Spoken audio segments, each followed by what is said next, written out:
নমস্কার, নিউজ ভ্যানগার্ডের পর্দায় আপনাদের প্রত্যেককে স্বাগত। এই মুহূর্তের গুরুত্বপূর্ণ সংবাদ নিয়ে আপনাদের সঙ্গে আমি রয়েছি শতাব্দী। নজর রাখছি আজ 18 নম্বর ওয়ার্ডের উদ্যোগে ডাস্টবিন বিতরণ করা হয়েছে। অবশ্য বৃহস্পতিবার এই যে উদ্যোগ নেওয়া হয়েছে 18 নম্বর ওয়ার্ডের উদ্যোগে, কার্যত সেখানে বিশেষ করে 18 নম্বর ওয়ার্ডকে কিভাবে স্বচ্ছ এবং সুন্দর রাখা যায় তারই পরিকল্পনায় এই সিদ্ধান্ত নেওয়া হয়েছে। অন্যদিকে কর্পোরেটর অভিষেক দত্তের হাত ধরে আগরতলা পুর নিগমের 18 নম্বর ওয়ার্ডের উদ্যোগে ডাস্টবিন বিতরণ করা হয়েছে। মোট 200টি ডাস্টবিন আজ বিতরণ করা হয়েছে। গোটা বিষয়কে কেন্দ্র করে কর্পোরেট অভিষেক দত্ত কি বক্তব্য রাখলেন শুনুন। হয়েছিল তো এর অন্তর্গত আমরা বিভিন্ন জায়গায় ফ্লেক্স লাগিয়ে সচেতনামূলক লিটারিং না, যেমন এখানে ফিশিং এর পন্ডে ফিশিং করা বন্ধ, তারপরে বিভিন্ন জায়গাতে আপনারা ওপেনে যত ময়লা ফেলবেন না, আমরা পাবলিক টয়লেটের সামনে লাগিয়েছি, দুর্গাচমনি বাজারে অনেক জায়গায় লাগিয়েছি, এখানে সচেতন করা যায় মানুষকে, ওইখানে আমরা লাগিয়েছি। তো প্রথমত 14 নম্বর ওয়ার্ডের আমি দেখলাম যে খুব সুন্দরভাবে ওরা এটাকে ইউটিলাইজ করেছে, যে ওরা ডাস্টবিন দিয়েছে। তো ওনাকে দেখে, যে স্নিগ্ধা দাসদের, ওনাকে দেখে আমার মোটিভেশন হয়েছে যে আমারও দেওয়া উচিত এটা।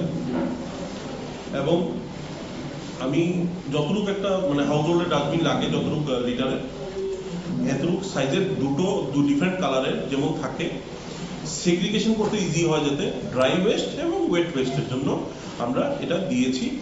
এবং সব জায়গাতে স্বচ্ছ সার্ভেকশন হচ্ছে। তো এর মধ্যে 25 জন হাউস হোল্ডের বাড়িতে আমাদের স্টাফরা যাবে, এবং বাইরে থেকে দিল্লি থেকে টিম এসছে, ওরাও বোধহয় যাবে এখানে স্বচ্ছ সার্ভেকশনের জন্য। তো এই পুরোটা নিয়ে একটা ফাংশন করলাম আজকে আমি, ছোট ফাংশন ছিল, এবং এতে মূল আকর্ষণ ছিল আমাদের প্রাক্তন কাউন্সিলর দুর্গাবাবু। উনি এসেছিলেন, আমাকে গাইডেন্স দেয়, উনি প্রায় সময় গাইডেন্স দেয়, উনি প্রাক্তন সিপিএম এর কাউন্সিলর ছিলেন এখানে।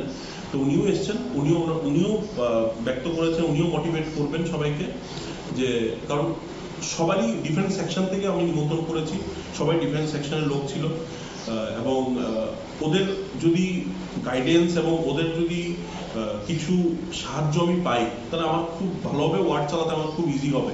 তো আশা করি যাদেরকে আমি দিয়েছি এরা তো অনেকটা খুশি হয়েছেন, বুঝেছেন ব্যাপারটা কি হয় কি না হয়। আমি আগামী দিনও মানুষের সচেতন এবং কিছু করতে আমি আবারও ডাস্টবিন কিছু পরিবারে হাউস হোল্ডের মধ্যে আমি দেবো, আমার ব্যক্তিগত মতে। টার্গেট কতটুকু হয়েছে? দেখুন, আমি টার্গেট করছি যে আগামী, দেখুন, প্রত্যেক কাউন্সিল মিটিং এ আমরা কিছু না কিছু নতুন করে বলে থাকি, যেমন দুর্গাচমনি বাজার আমি প্রত্যেক কাউন্সিল মিটিং বা আমাদের বাজেট মিটিং এ বলে থাকি, এবং আমরা অনেক ডেভেলপমেন্টের কথাই বলে থাকি। এইবার বাজেট মিটিং এ আমি এই জিনিসটা রেজ করবো যে ডাস্টবিন দেওয়া, কারণ বিভিন্ন কর্পোরেশনে আমি একটা কর্পোরেশনে ট্রেনিং এর পারপাস গেছিলাম। তো বিভিন্ন কর্পোরেশনে আমরা দেখেছি যে ওরা ডাস্টবিন দেয়, এবং ডাস্টবিন শুধু এখানে দেয় না, কমার্শিয়ালিও দেয়, এবং কালেকশন ইজ ভেরি গুড। দুবার কালেকশন করে এবং ইনকাম করে, তাহলে ভোক্তারা একটু ছাড় পায়। অনেক সময় আমরা ট্যাক্স বাড়িয়ে দিই, ঠিক আছে, ইনকাম নেই, আমাদের ছোট জায়গা, তো আমাদের যদি ইনকাম হয় কোনো জায়গাতে, আমাদের অনেক কিছু কমতে পারে, পয়েন্টই কমুক, কিন্তু কমলে তো একটু কমলে তো অনেকটা ব্যাপার। তো তাই একটা বড় ব্যাপার আমি আগামী বাজেট মিটিং এটা তুলে ধরবো, এবং আমার ব্যক্তিগত তরফ থেকে আমি 200 খানা আগামী অক্টোবরের মধ্যে 200 খানা, কারণ টাকারও ব্যাপার আছে, পয়সারও ব্যাপার আছে, তো 200 খানা আমি 200 জোড়া ডাস্টবিন এবং প্রোভাইড করবো আর ব্যক্তিগত তরফ থেকে।